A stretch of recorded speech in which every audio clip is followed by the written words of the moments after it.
বিরতির পর স্বাগত। আজ 21শে ফেব্রুয়ারি আন্তর্জাতিক মাতৃভাষা দিবস। মাতৃভাষা দিবস পালন করা হয় রাজ্য সহ বাংলাদেশ এবং পশ্চিমবঙ্গের বিভিন্ন জায়গায়, বিশেষ করে বাংলা ভাষী অঞ্চলে পালিত হয় এই বিশেষ দিবসটি। 1999 খ্রিস্টাব্দের 17ই নভেম্বর জাতিসংঘ কর্তৃক গৃহীত সিদ্ধান্ত অনুযায়ী প্রত্যেক বছরই এই দিনটি অর্থাৎ 21শে ফেব্রুয়ারি বিশ্বব্যাপী পালন করা হয়। তবে এটি 2002 সালে 56 এবং 262 নীতি গ্রহণের মাধ্যমে জাতিসংঘের সাধারণ পরিষদে আনুষ্ঠানিকভাবে গৃহীত হয়েছে। এটি শহীদ দিবস হিসেবেও পরিচিত। এদিনটি বাঙালি জনগণের ভাষা আন্দোলনের গৌরবোজ্জ্বল স্মৃতি বিজড়িত একটি দিন হিসেবে চিহ্নিত হয়ে আছে এবং এই আন্তর্জাতিক মাতৃভাষা দিবস উপলক্ষে আজ রাজ্যে অবস্থিত বাংলাদেশের সহকারী হাইকমিশন অফিসেও বাংলাদেশের জাতীয় পতাকা অর্ধনমিত এবং শহীদ বেদিতে মাল্যদান করেন এই দিনটি পালন করা হয় যথাযোগ্য মর্যাদায়। উপস্থিত ছিলেন সহকারী হাই কমিশনার আরিফ মোহাম্মদ সহ অন্যান্যরা। সে বিষয়ে কি বলছেন তারা শোনাচ্ছি।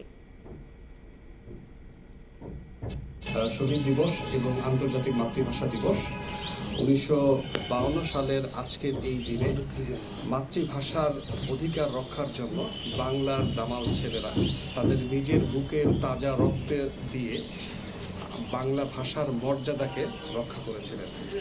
সেই থেকে আজ অবধি পুরো বাংলায়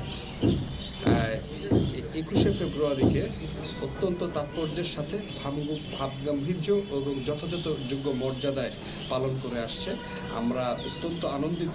আজকে রাজ্যেও প্রায় সকল জেলাতেই অত্যন্ত চমৎকারভাবে এই আন্তর্জাতিক মাতৃভাষা দিবস আয়োজিত হচ্ছে এবং আরো আনন্দের কথা যে আমাদের এই ভাষা আন্দোলনকে কেন্দ্র করে 2000 সালে ইউনেস্কো এই দিবসটিকে আন্তর্জাতিক মাতৃভাষা দিবস হিসেবে স্বীকৃতি দিয়েছে, যার মাধ্যমে পুরো বাঙালি জাতি সারা বিশ্বের কাছে একটি দিবস পেয়েছে, যেটা আজকের দিনে সমগ্র পৃথিবীর সকল মানুষ সেটা উদযাপন করবে এবং সেই উদযাপনের অর্থ হচ্ছে এর মধ্য দিয়ে পৃথিবীতে যত মাতৃভাষা আছে আমরা মাতৃভাষার প্রতি শ্রদ্ধা জানাতে চাই, আমাদের মাতৃভাষার প্রতি সংরক্ষণ করতে চাই এবং আমরা চাই যে এই পৃথিবীর বুক থেকে কোনো ভাষা যেন হারিয়ে না যায়।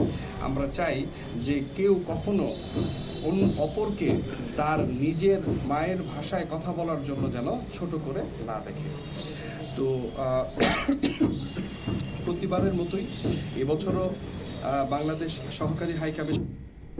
আপনারা শুনলেন তাদের বক্তব্য। ভাষা আন্দোলনের প্রতি শ্রদ্ধা জানিয়েই এই দিনটি উদযাপন করা হয়। 1999 সালের 17ই নভেম্বর ইউনেস্কো 21শে ফেব্রুয়ারিটিকে আন্তর্জাতিক মাতৃভাষা দিবস হিসেবে ঘোষণা করে। তারপর 2000 সালের 21শে ফেব্রুয়ারি থেকে এটি বিশ্বজুড়েই পালন হয়ে আসছে।